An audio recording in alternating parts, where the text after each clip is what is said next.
In episode 4, right after the tuna melt scene, Shane is out having lunch with his parents and they're at a restaurant. The waiter comes over, looks at the empty seat right next to Shane and asks if they're expecting anyone else. And then we fast forward to episode 6, right after David catches Ilya and Shane at the cottage and they decide to go to Shane's parents' house.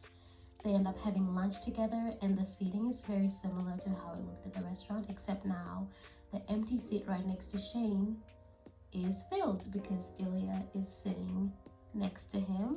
It's such a clean visual payoff. The exact same space that was once open is now filled by the one person Shane actually wants beside him. Ilya, when Shane tells his mom he doesn't want to go to England for the summer and doesn't want to make small talk with the princess of, I think it was Sweden, he's like really annoyed at the idea of wasting time on shallow conversations and forced social stuff. Then they fast forward to him at the cottage with Ilya being completely content, spending the summer doing the most normal, almost boring things like eating, talking, hanging around, but it's with Ilya, so the activities aren't any more exciting than going on vacation for 2 weeks, but the person he's doing them with makes all the difference. In Vegas, after the MVP awards, Ilya tells Shane he needs to sleep, so Shane leaves. This is where we get the heartbreaking "we didn't even kiss" scene, and we see Ilya stretched out on the bed, half naked, back to the door, lying in the dark. He's the one who pushed Shane away, but he looks incredibly miserable, and it doesn't really feel like a win. And then we fast forward to the tuna melt scene.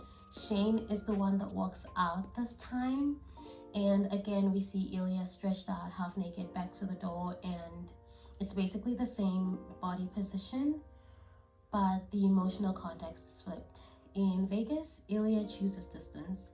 After the tuna melt scene, he doesn't, and both times he ends up alone in that same posture. It's like the show is visually saying every time they try to distance themselves, they end up right back here, like miserable basically. Ilya and Shane's first kiss happens in Shane's hotel room. The room is kind of dark and it feels hidden. The very last time we see them kiss is at the cottage, and they kiss in full daylight with Shane's parents watching.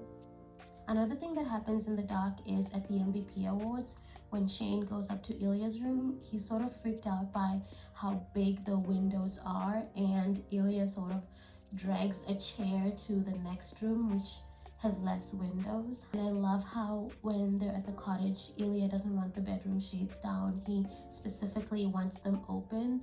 The detail matters to me because earlier everything between them lived in secrecy, and now Ilya is literally choosing light and choosing visibility. In episode 5, when they are at the All-Stars game, we get that sunset scene by the water where they're like sitting next to each other, and the only kind of physical contact they can get away with is Ilya brushing his thumb over Shane's. And then in episode 6, after they say "I love you," we get a sunset scene and they're kind of openly cuddling while watching it. To me, the sunset symbolizes something ending and sunrise symbolizes something beginning, and I love these two scenes. In episode 1, during the gym scene where they just finished their workout on the exercise bike, Ilya deliberately stretches out his feet and you can see Shane's foot kind of twitch a little bit, and he wants to do the same thing but is like scared of what it might look like. And then we fast forward to episode 6 at the cottage. They're on the couch in the same position facing each other, except this time their toes are touching, and I love that really small detail. It's kind of like the physical contact you don't even have to think about when you're with someone you're safe with. In episode 5 at the All-Stars game, Ilya is in the pool playing with the kids, and Shane is watching him with sunglasses on. And then later on at the cottage, Ilya openly shows up for him and he's like swimming in the lake, and Shane can sit there and openly watch him, no sunglasses, no pretending, and I love that. This one actually doesn't really have anything to do with Shane, but in episode 2, I believe, Svetlana tells Ilya, I think this is right after Ilya was looking at the text from quote-unquote Jane when the Montreal and Boston game got cancelled, but Svetlana says, "You don't deserve me," to Ilya. And then later on in Russia, after Ilya loses his father, Ilya tells Svetlana, "I don't deserve you."